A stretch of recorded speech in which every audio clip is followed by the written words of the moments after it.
First, before this actual podcast comes up, I will put up the, or actually live stream comes up, I'll put up my Patreon information so people can donate to that if they so feel inclined to.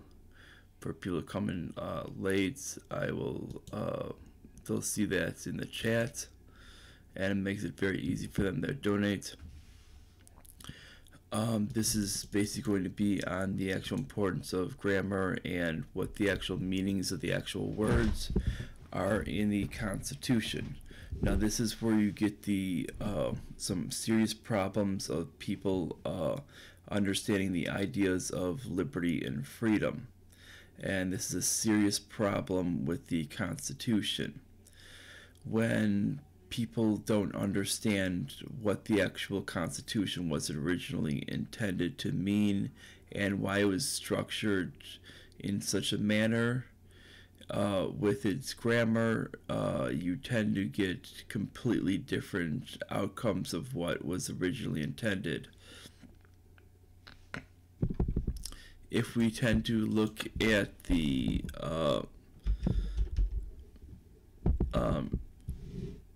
Bill of Rights on the structure with it, people tend to see the Second Amendment, where they see a well-regulated militia being necessary for the right of a free state. The right of the people to bear and keep arms shall not be infringed. Well, when they see the term well-regulated, they don't understand that when it's referring to that, it's the terminology with that. This is where it gets to the point of terminology, is when we get to the point of we need to go back in the Constitution, we need to get to what the militia was just not always used as to act as free individuals to defend against a tyrannical government, but also in certain cases it was meant to ward off other invaders and act as an actual additional force for defense, which meant that this is essentially your right to the government to call on these people, essentially the draft, to defend the country. So when it's saying a well-regulated thing, it's referring to actually military terms of basically terminology that's actually more saying structured, not necessarily in the term of the actual firearm, because it's not saying the actual firearms are regulated, but the actual people themselves when formed in the militia for the state. Because we see a well-regulated militia being necessary for the security of a free state. It's saying for the security. And what we're talking about that is, that's what it's talking about for the actual point of that. And that statement right there technically ends. And it says the right of the people to keep and bear arms shall not be infringed. That's actually the second part of the thing. It's actually split in half. Now these people are essentially free individuals that are meant to be able to be armed. Essentially, these individuals are meant to keep two distinct roles. The roles to protect the nation when a draft is called. The draft is essentially inactive currently. And the second role is to guard against a tyranny. When the government becomes overwhelming and is not protecting the right of the people, they can essentially overtake it and establish a new government. This is essentially has been established in the Declaration of Independence, and this was essentially established on its own as saying that if this new government was repeating itself, that they are meant to be taken over and reestablished on this. And this is where this whole idea of why the right to keep and bear arms. Now, when we look at the idea of the history, the reason why we know that that regulation was not equipped was because the most powerful weapon of the time would have been, during the Revolutionary War, would have probably been the cannon, which could have taken out buildings. And it's been proven that even today can still take out buildings and walls and such. So when we look at that, we can see that that since individuals were allowed to buy the same things that the military was, this meant that it wasn't the individuals that were meant to be regulated from their right to keep and bear arms, which meant that this was not about actually regulating their right to firearms. It was actually meant to about order of these people for being trained, which goes back to what was initially stated in the system of the that was actually stated in the actual Constitution itself as serving the actual state in such a draft. And this is basically to reiterate that point. And that's what needs to be understood. And but it's also reiterating the point that they also serve an individual right, that this ownership of weapons should not be infringed of these free individuals. And it was meant to kind of serve as two purposes. And this is where the idea of it. And now the other point is you're going to find throughout these different points in the thing is what they'll do is instead of making multiple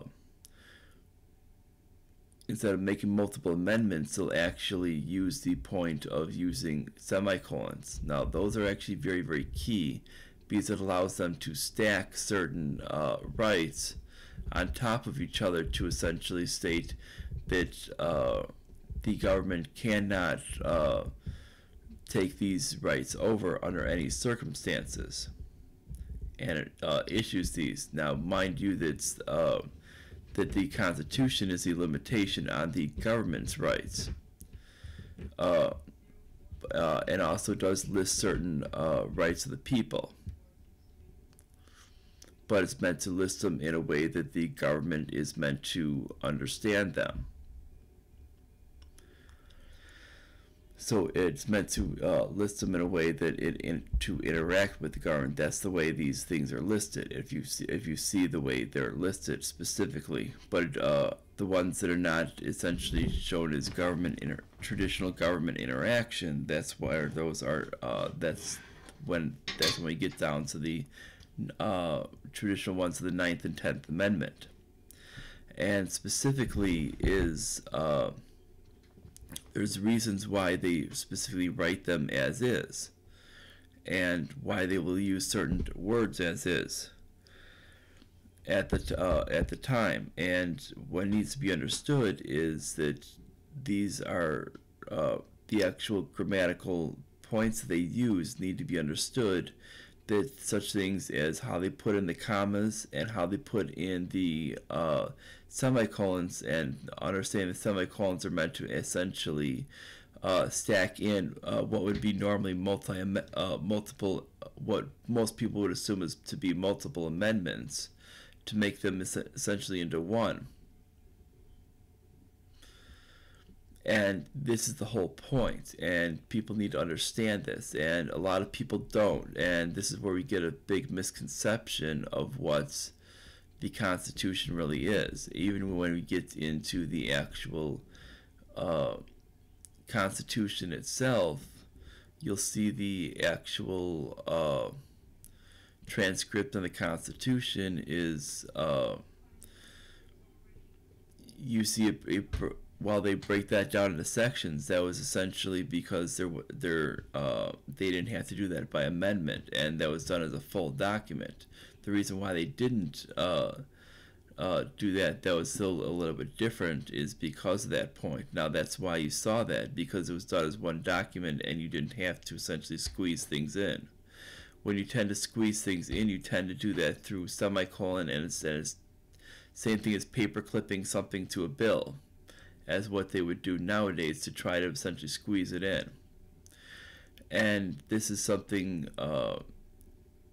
specifically what they would have done on the amendments, because the amendments are something that would need to be passed and ratified. Thus, they would basically want to stick as much in as possible on each of these points, because they need to get them passed by the passed and ratified by these things. When it comes to the initial document, that was a different case, and that was essentially just initially passed itself. To essentially establish the country in itself as after the to an alternative of the Articles of Confederation.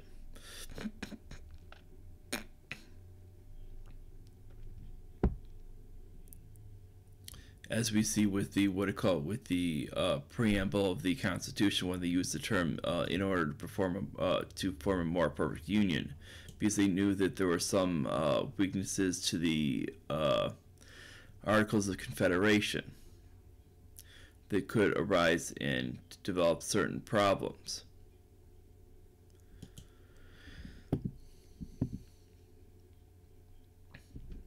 And that's where we get to that. But the problem is when people in the modern day don't understand the actual legitimacy to the actual grammar and the meanings of the words originally, this is where we get to some of the problems.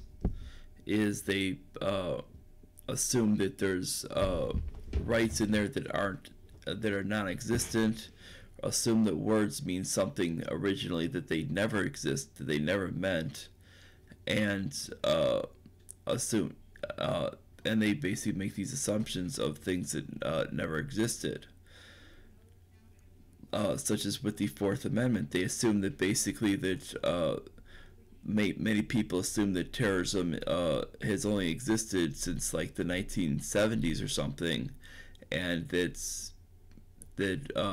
it was something that they could never have assumed. Well, the fact is terrorism has existed since the first century, and essentially they actually almost make note of it when we're talking in the Constitution itself, when we read when they're talking about that on, I believe it is section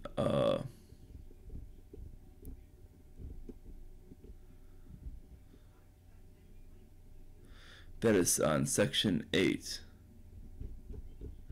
on Article 1. You will see to define and punish piracies and felonies committed on high seas and offenses against the laws of nations. Now, you got to understand is that was essentially how a lot of the terrorism was committed at in earlier times, from these from the actual seas themselves.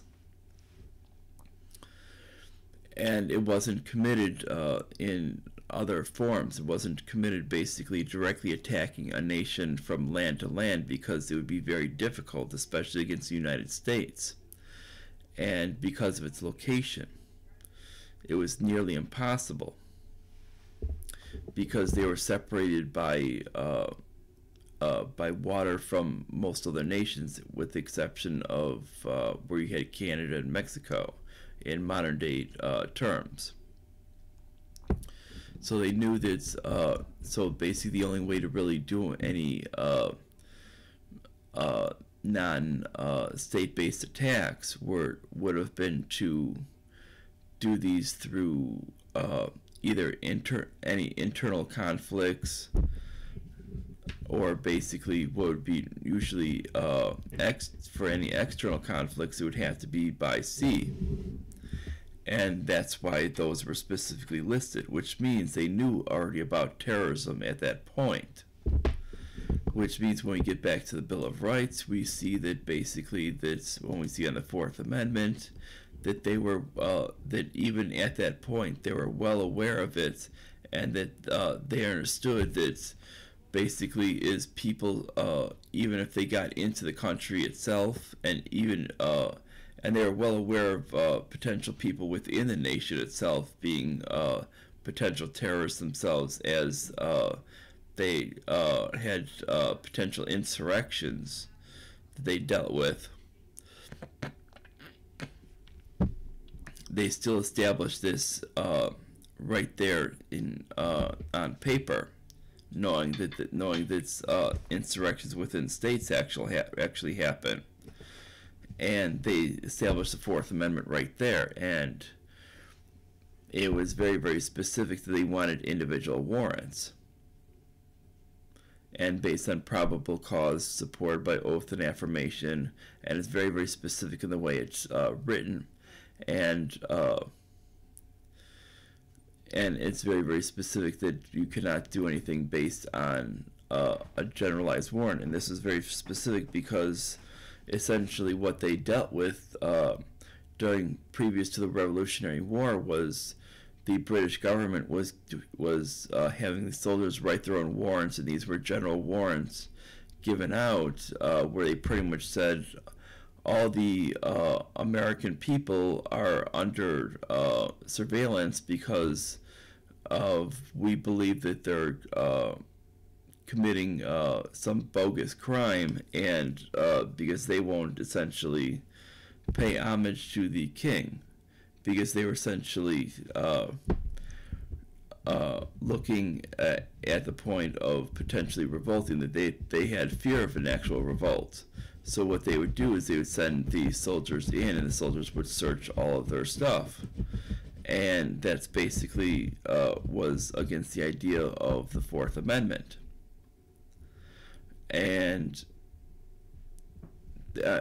Or actually just what essentially they would later on establish as the Fourth Amendment.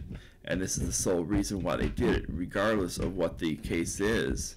They understood that essentially is you're not always going to live in a perfect world. And this is where we get to these points and why we have these out there. And it really doesn't matter when we have these people. These people are going to be out there thinking that they're defending liberty and defending freedom, but a lot of these cases are going to be where they don't, because they don't understand what the original intention of these laws are and these rules are, that there wasn't supposed to be any regulation on the Second Amendment. People had cannons back then.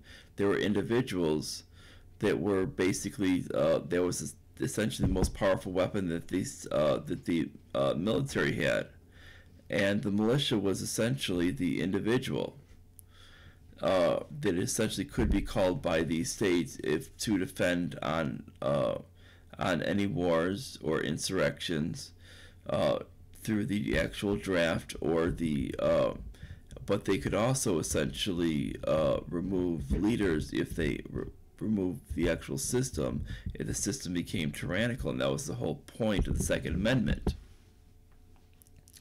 And this is why when it's saying regulate, it was not saying about regulating the this is about training the actual militia from the actual government perspective to make sure that they're matching up with what the military itself was doing, because otherwise it would be very, very destructive.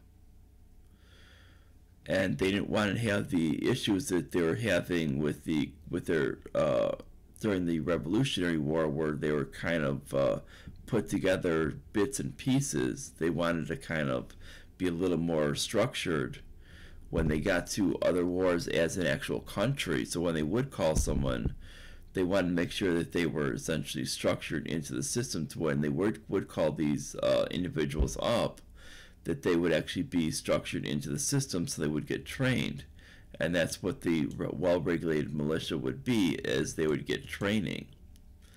And that's where that regulated comes from.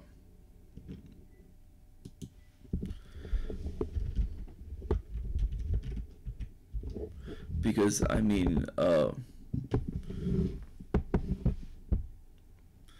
It basically, if we look at the actual term, to regulate means to control or maintain the rate of speed or process machinery so it operates properly. Control or supervise something, especially a company or business, by means of rules and regulations. Basically, it means basically just to control and supervise. That's it.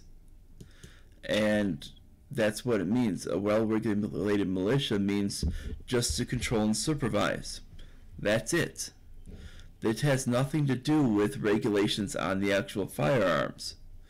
Where this idea comes from is basically people manipulating it on the idea of the actual of trying to limit and regulate the actual firearms themselves. It never says anything about regulating the firearms, because we see right here when it says the right of the people to keep and bear arms shall not be infringed.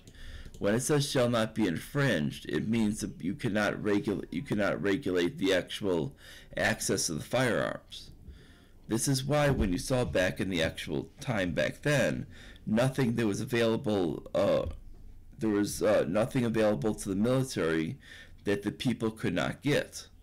That if the people could afford, they had full access to. And I hate to tell you out there with it, but this was the actual truth. And it's only been for people that have actually had fear of their tyranny actually coming down to an end, that they've actually come up with the idea of eliminating it.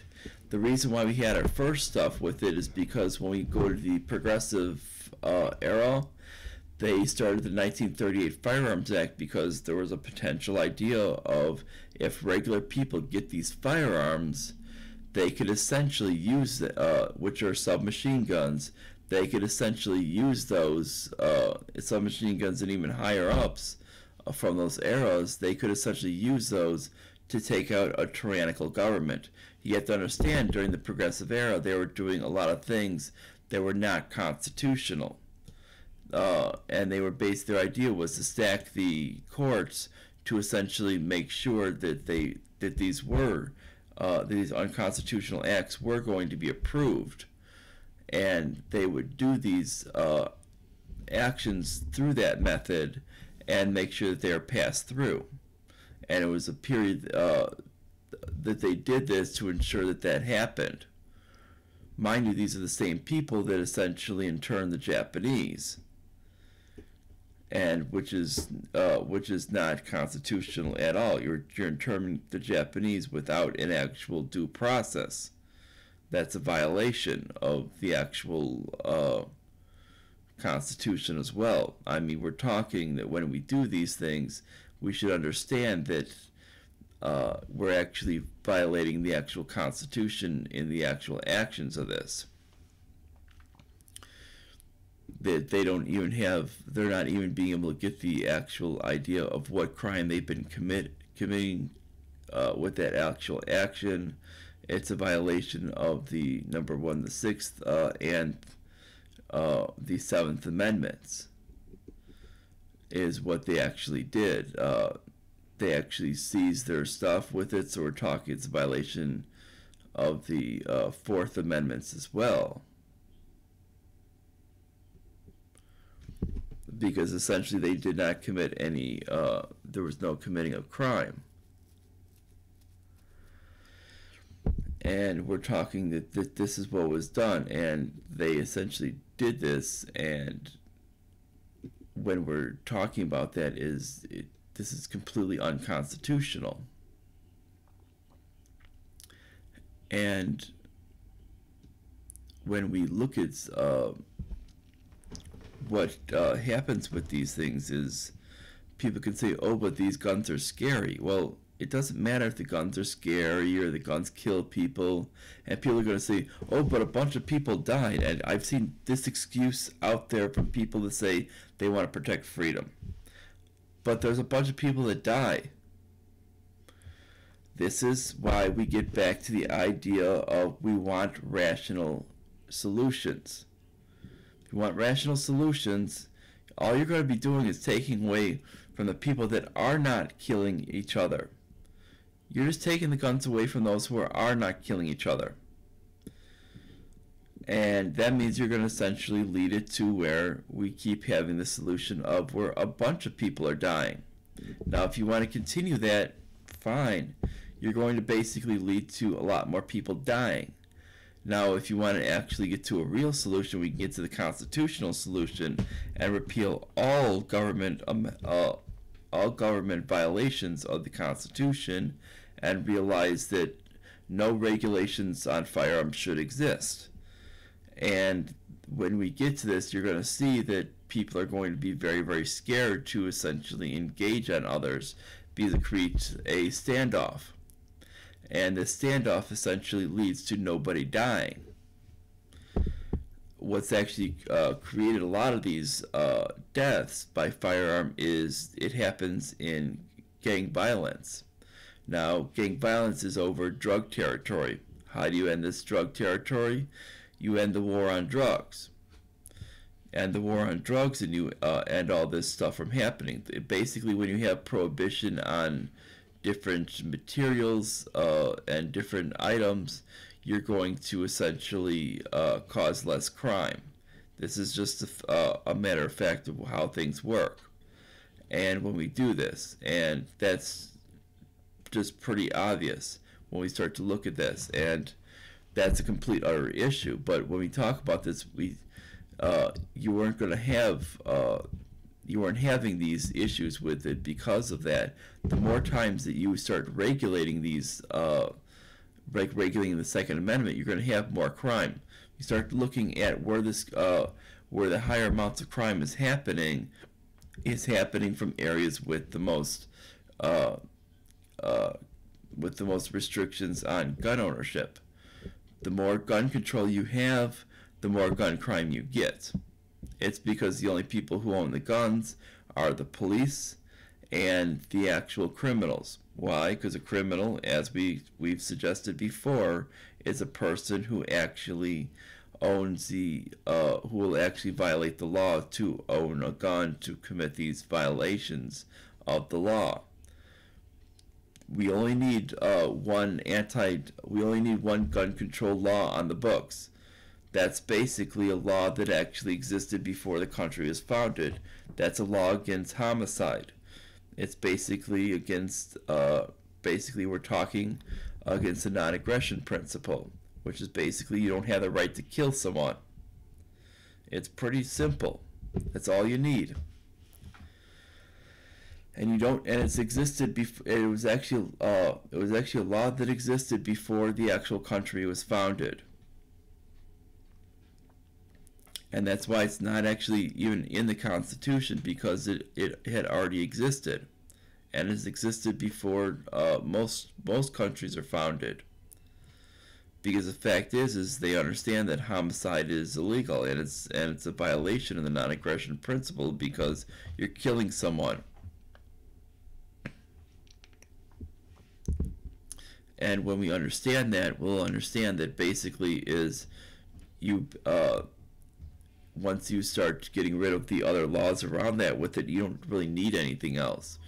Because if someone's going to violate that basic law, then no other law on top of that is going to matter. It doesn't matter what you do. If someone's going to do it, they're going to do it with something else. You can take away the guns, you can take away whatever. They're going to find something else. They can use their bare hands. You can't. What are you going to do? Chop off their hands? Then they'll use their feet. They'll use something else.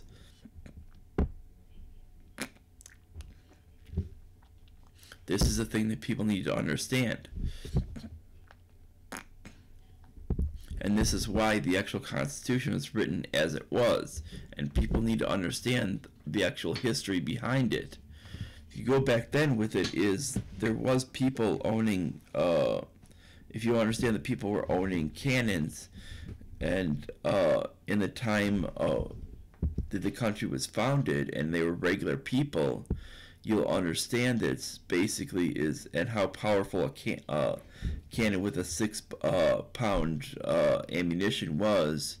You'll understand that's how impactful that would be for any enemy.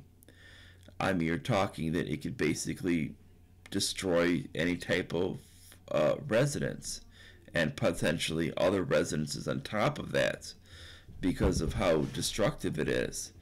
If you're going against an actual military, you're talking can kill a bunch of people because it's going to blast right through them. A lot of times they would use like a canister thing and basically fill smaller pieces right in it, and that means that they could, instead of using a 6-pound ammo, they could essentially use a bunch of smaller pieces and essentially take out a lot more people, and it would spread out much like a shotgun does with like a buckshot or something, and that could essentially blast out and essentially take out a whole frontline army. And essentially this could essentially be very, very destructive. And if this was allowed to be owned by regular people, you have to understand that there's nothing out there today that could do that much damage, regardless of what people are stating. Unless you're stating something like an actual nuclear device on an actual ballistic missile that can actually contain said nuclear device,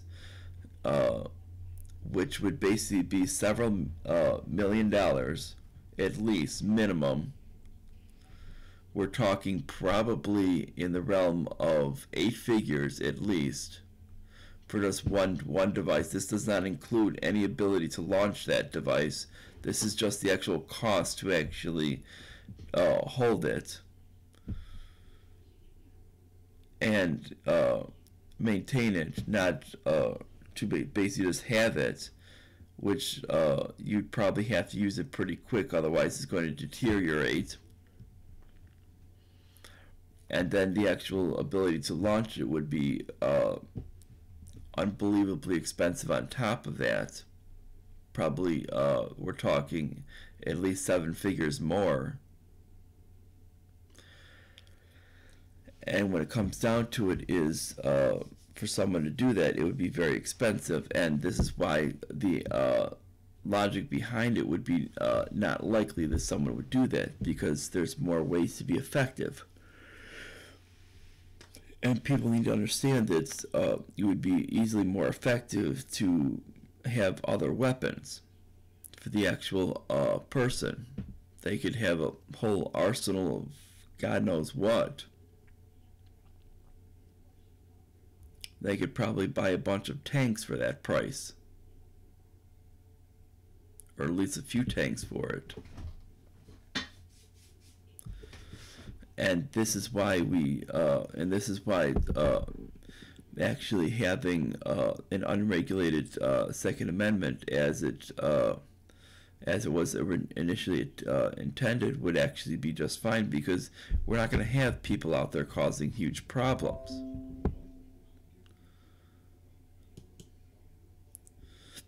Because that's the whole issue that needs to be understood. And the whole point is that when we talk about the whole grammar and the whole historic context of these words, and the whole context of how things were back then, people are going to say, well, people always tend to say, well, the guns weren't as powerful back then. Well, I hate to tell you, but we had things called cannons back then. And when we go back to that point, is cannons could do a lot more damage back then. When we get to the black powder guns back then, the actual caliber was a lot stronger, and they could essentially blow apart bones. We don't have the capability, because of the actual high speed of a lot of our guns, that they're not going to essentially do that.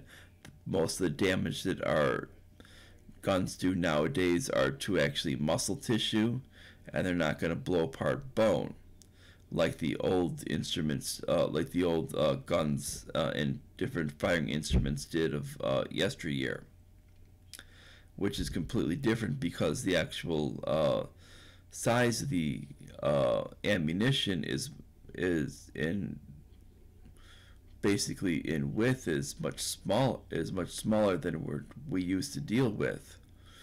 Even our largest rounds that we have nowadays that are common, our largest common round, is about 3/4 of the size of some of the larger rounds that were common back then. A lot of times they were dealing with rounds that were much larger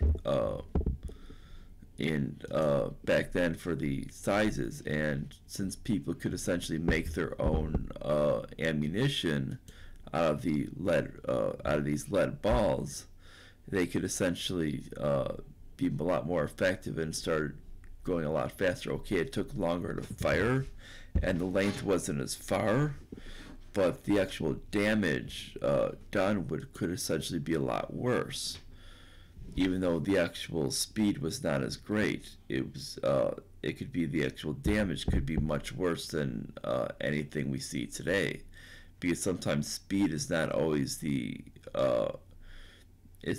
biggest problem that can cause damage. Because sometimes a round could actually pass right through you and cause minimal damage because it's not staying there to explode the actual materials within the that is actually making contact with. So when they're trying to make the argument that the stuff back then was just not as potent as it is now, it's kind of irrelevant, because the fact is a lot of stuff back then was actually worse. And if you got hit by a 6-pound cannonball, you're gonna be dead if not blown to basically a blood splatter. And that's where this idea of where it's completely a lie. And this is why the idea of where they try to state on regulation, well, they didn't mean regulating, they meant regulating as in training and keeping them up to speed with the rest of the active military. That was it. They didn't mean regulating their access to firearms. And that was key. And that's what needs to be understood. And this is where the understanding of the meanings of the words need to be brought to light, as well as the use of the specific things, such as where they put the commas in, and where they put the semicolons in, and where they put the periods in, because this is very, very key. And each era is going to be slightly different. Now, the Bill of Rights is going to be much different than if we hit into the era of Amendments 11 and on. Amendments 11 and on are going to be slightly different, because we're talking each era is going to be slightly ajar from the different points, because certain ones might have multiple sections, which are a little bit different from the way that the Bill of Rights was set up.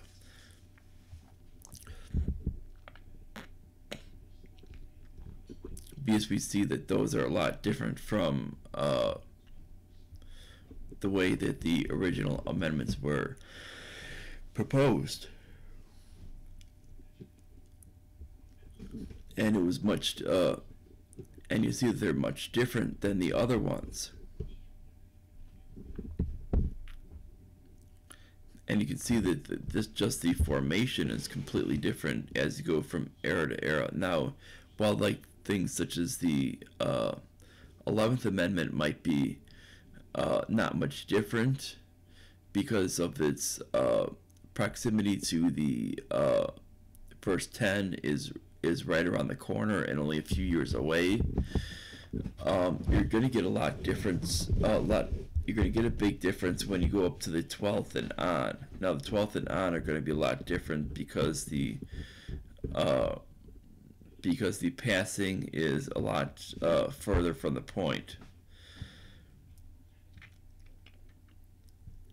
Specifically, when you start getting up to the 27th, which was maybe it was proposed back in 1789, but it wasn't ratified until 1992, which means the actual the actual point of the actual point of the way it's written is going to be rewritten to be to mean something of a way that it's going to be in modern language.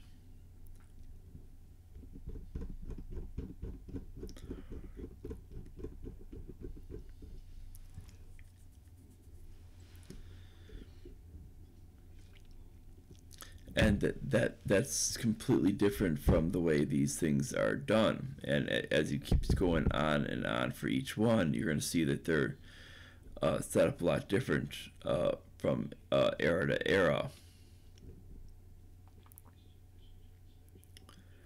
Especially when you go from the 13th. The 13th is when they started to add in sections. The 13th through the 15th is, you're going to notice that they're definitely divided into sections. And this is an era from introduction and passing from about 1865 to about 1869 or about 1870. That it's basically introduction and passing to be ratified.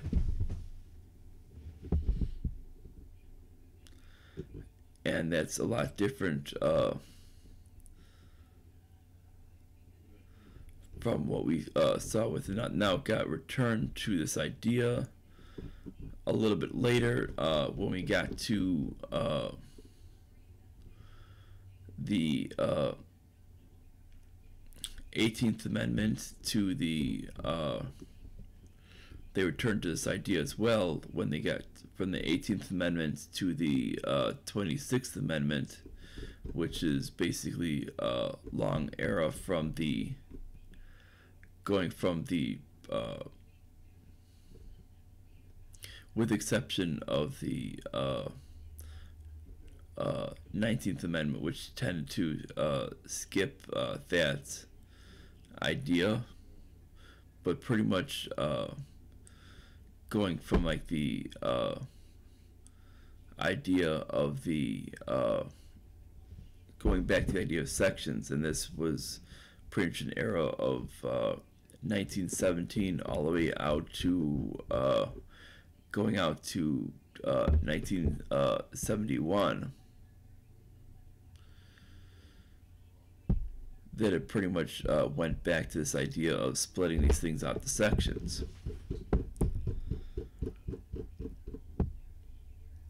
And that this is where it became a big difference in the function of the actual function of the actual government of how these things were written. Now it became very, very different from how these things were essentially pieced together.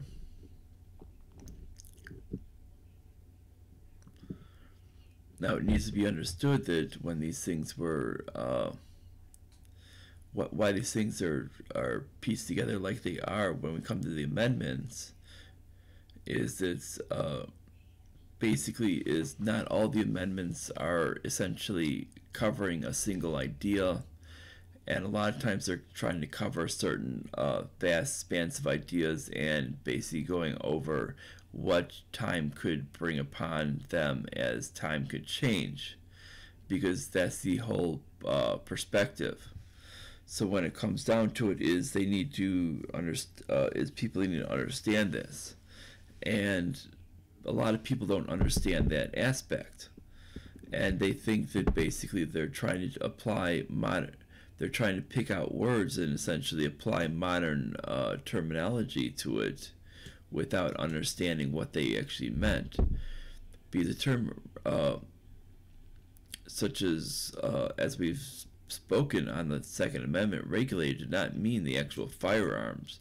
It only meant the actual people themselves to be essentially no more than just trained and integrated to the actual military themselves when they've essentially been drafted.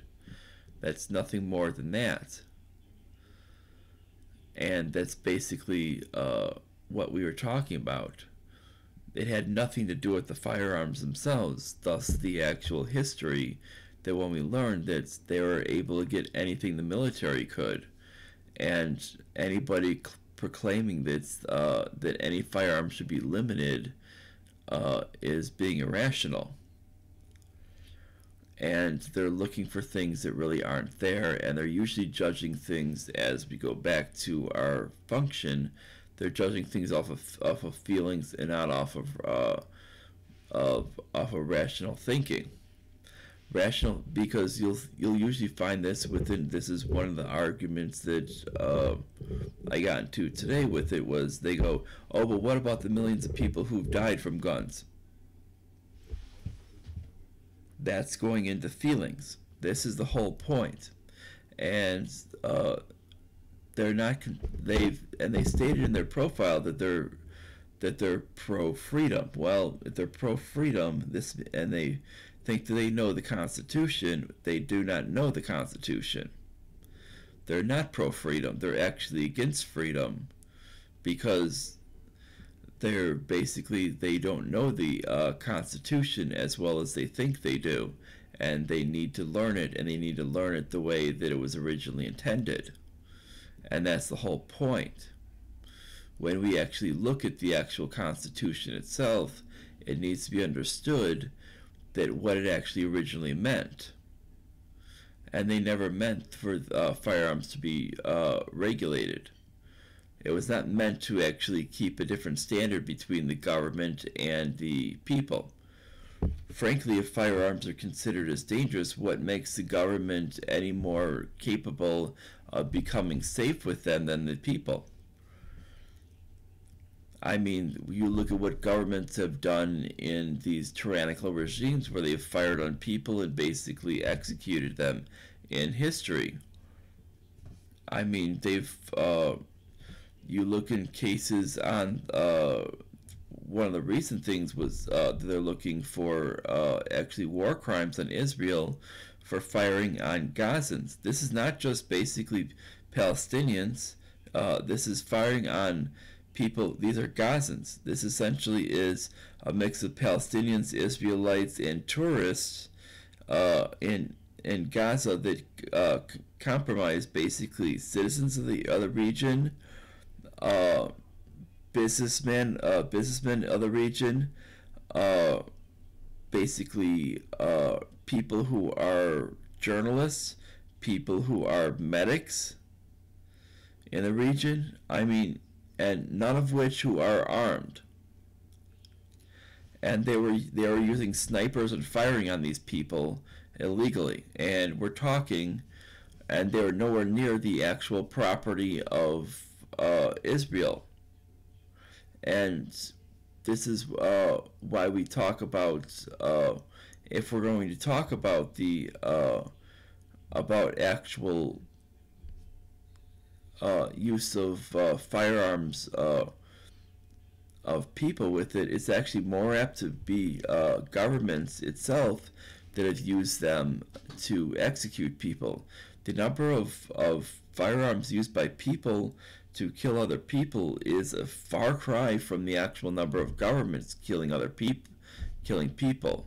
When you start looking at the actual numbers, you will see it basically it's such a small number of actually person-to-person homicide from individuals is a very, very small number in comparison to actually the number killed from actual governments killing their actual own people.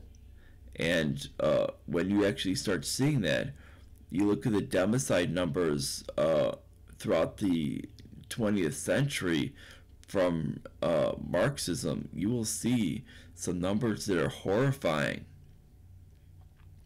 And those numbers are basically could be severely understated, because when it comes down to those, a lot of times those governments are not willing to provide accurate figures And these are a lot of times based on people trying to piece together these numbers, and they could be well understated. And this is the problem. And these numbers, while we think they're somewhere near about 250 million, they could be as high as like 1 billion people during that time. We think they're somewhere between 100 million to 250 million, but it would not surprise me if it's somewhere near that 1 billion mark during that period, and that's what needs to be understood. And when we look at the actual homicide of people from guns during the actual period of the 1900s, we're talking just from normal people, we'll see that these numbers are so small. In comparison, they're almost non-existent. And this is what needs to be understood. And this is why when the founders were making the Second Amendment, they understood this, and they understood that government was an actual evil, and and basically, in its worst case, could essentially go and do this to their own people, essentially to start executing its own people, and they wanted to essentially make sure that the people were armed to essentially guard themselves against it. And that's why they did this, no matter who were the leaders, because they understood that the leaders were going to try and infringe on this essential right, and that they were going to try essentially to finagle their way out of it. And we see that basically we've had leaders that, such as Franklin Delano Roosevelt, that's put the Japanese in internment camps because, frankly, as I think we can look from the start, that he just didn't like them to begin with. We look that he essentially was working with Mao to essentially cut off their food and attack them militarily, because he was giving Mao aid before we even entered into the war. And then when Japan had basically had enough of our intervening with that, and basically us trying to get Mao to attack Japan repeatedly, they basically had enough, and they told over the wires that they're going to attack us. That basically, which we deliberately ignored. He basically let them attack Pearl Harbor. FDR did, and then that got us into the war. And then after that, he interned the Japanese Americans, which shows that, frankly, it looks like he didn't even like the Japanese Americans to begin with. So are we going to really trust the government itself to essentially protect our rights? And this was essentially a leader that essentially was the one that put in the 1938 Firearms Act, and he allowed it to go through by stacking the courts by essentially trying to pass through more judges. And this is what went on, and that's how he got to that point. Well, when we look at it, it shows that was your first actual violation of the Second Amendment, and that's where we started getting the idea of where they started reterming the idea of regulated actually meaning to regulate the firearms. Meanwhile, it was an overreaction. He was doing this like, oh, we need to go after the mob, but the fact is, the mob was already violating the law anyway, and you didn't even need that, because the fact is all you did was he knew all he was doing was disarming people, and the submachine guns were not going after submachine guns was basically a way of disarming people. And he had already known that, and he knew that the mob was not going to pay attention to any such laws, because they were already violating. By once you commit homicide, you're not exactly going to be apt to follow the law. And this is why when we read the Constitution, we need to read for the grammar itself, understand that it, and we need to read for the grammar, we need to read for the historical context, and we need to understand what it was like back then so we can understand what it actually meant, and then we need to read what it would mean for today in comparison to that historical context. And then if they dealt with terrorism, like such as that they dealt with terrorism back then, which they did, we need to understand that that means we can apply the same context and use the Constitution in the same manner. And this is why we need to read these things and understand that these how the actual grammar itself means, what the actual words themselves mean. And these are very, very important things when reading the actual Constitution that a lot of people negate because they do not have a proper education. And it's a sad fact with many people out there. And I wish it wasn't a case, but that's just the point.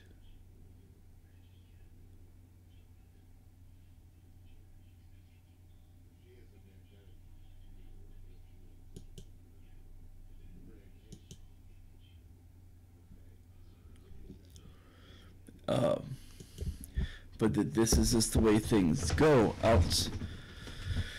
out there in the world. And this is just when it comes down to people being taught in an improper manner, they're being basically indoctrinated to not understand what the Constitution is really stating. They're being taught completely illegitimate things. This is what you get.